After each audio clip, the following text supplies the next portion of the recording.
Hello everybody. Today we are going to discuss about the topic that how can we be a positive role model for our children. एक बात याद रखना बहुत ज़रूरी है कि जब बच्चे पैदा होते हैं तो उनके पास कोई सोशल स्किल्स नहीं होती। वो तो हमें देख देख कर धीरे धीरे सीखते हैं और जैसा वो एनवायरनमेंट में देखते हैं वैसा वो सीख जाते हैं।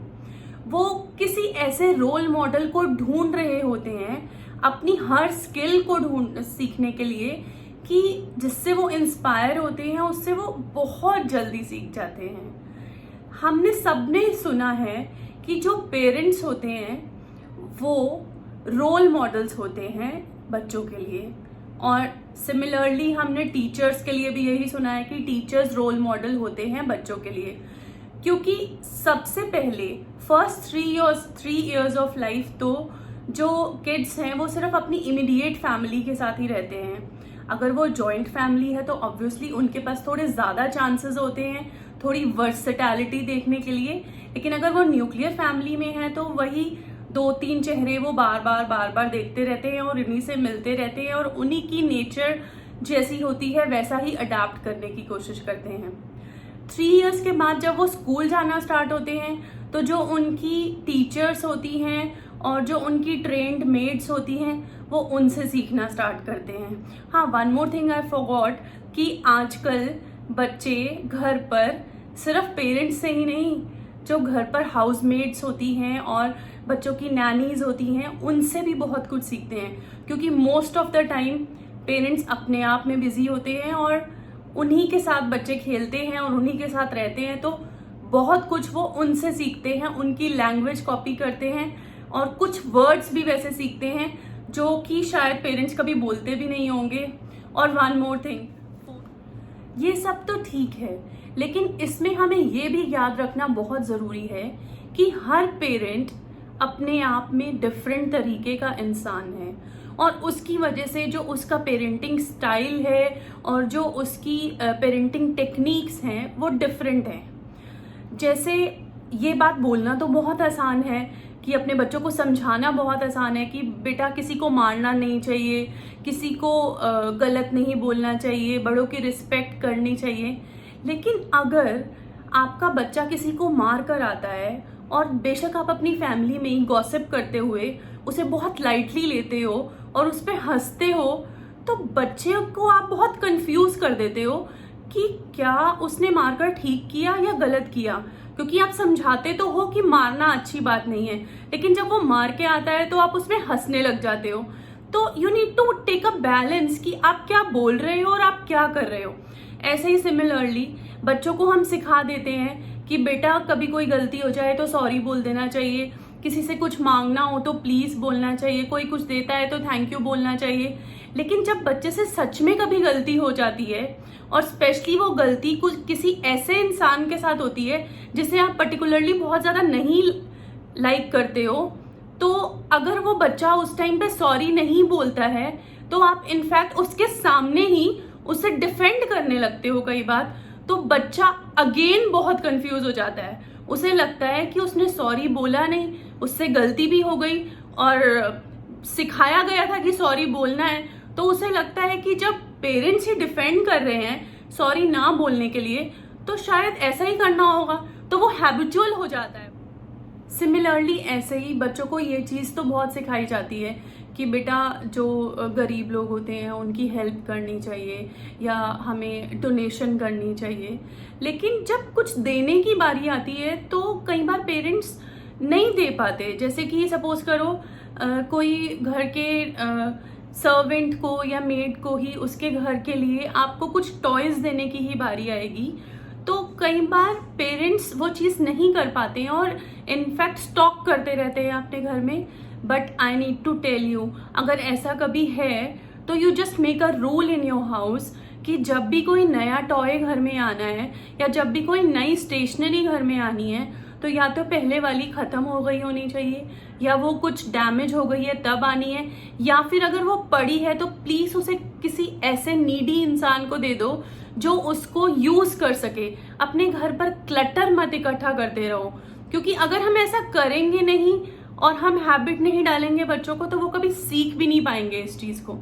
सिमिलरली ऐसे ही हेल्दी लिविंग की जब बात आती है तो अगर हम फिजिकली एक्टिव होते हैं तो किड्स भी हमें देखकर फिजिकली एक्टिव हो जाते हैं। हम हेल्दी फूड खाते हैं तो वो भी खाते हैं। हम जंक ज़्यादा खाते हैं तो बच्चे भी जंक ज़्यादा खाते हैं। और ये सबके साथ है और इन चीज़ों को हम चेंज भी करते रहते हैं टाइम टू टाइम, क्योंकि पर्सनली भी आई हैव फेल्ट कि कभी हम ज़्यादा जंक फूड बनाना शुरू करते हैं तो बच्चे भी उस चीज़ पे वैसा जाने लगते हैं। बट कई बार हम उस चीज़ को चेंज कर पाते हैं और कई बार हम नहीं कर पाते।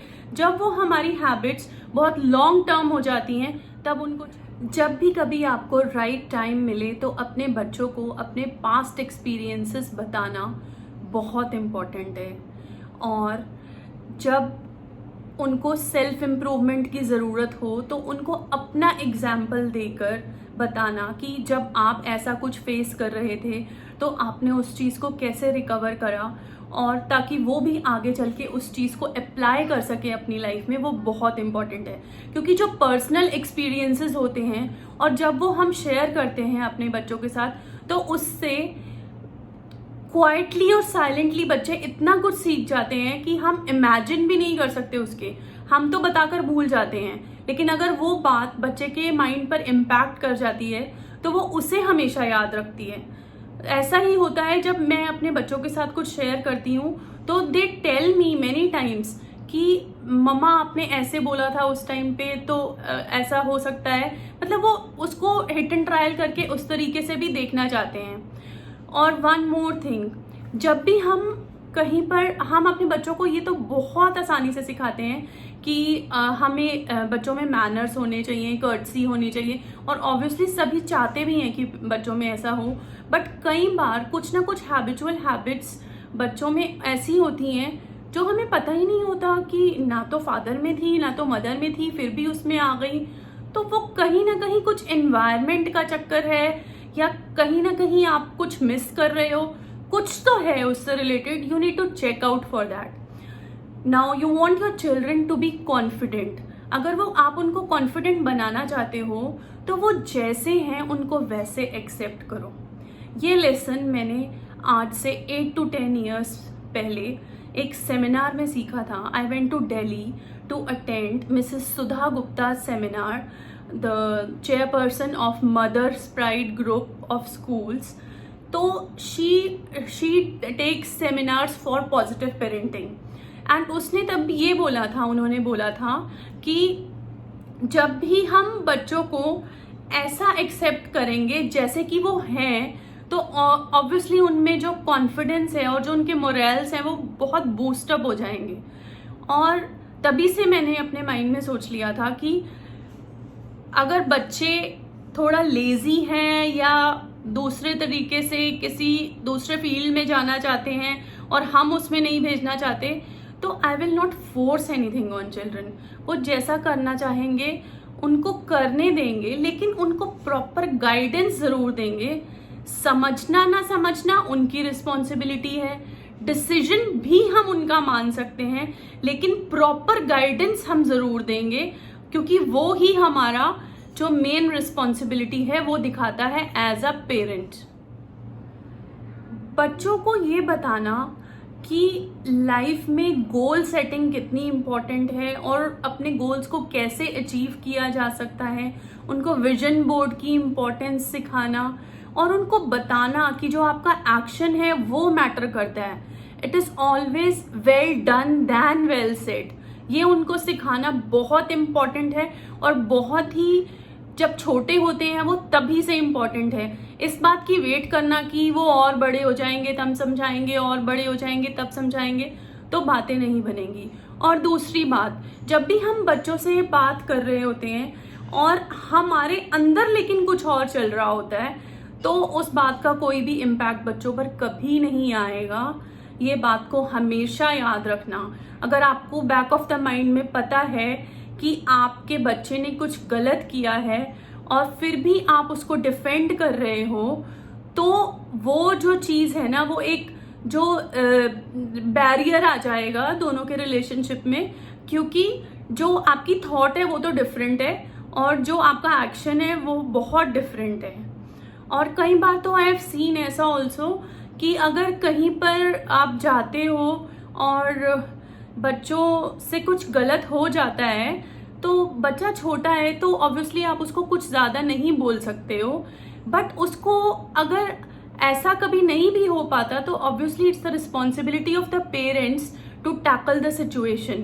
पेरेंट्स बच्चों की जगह पर उस चीज़ को सॉल्व कर सकते हैं by talking over it instead of ignoring the whole thing whatever has happened। और एक और बात जो बहुत इम्पोर्टेंट है, हमें ये बात हमेशा याद रखनी पड़ेगी कि the apple always falls near the apple tree. तो जो भी हमारे बच्चे बड़े होकर बनेंगे उनका कंपैरिजन हमेशा ऐसा ही किया जाएगा, लाइक फादर, लाइक सन, लाइक मदर, लाइक डॉटर। और यही चीज़ की जाती है, चाहे वो रिजेम्बलेंस से रिलेटेड हो, चाहे वो नेचर से रिलेटेड हो, चाहे वो कुछ भी हो। इन ऐसी जजमेंट्स पास करने में हम लोग और हमारी सोसाइटी बिल्कुल भी देर नहीं लगाती।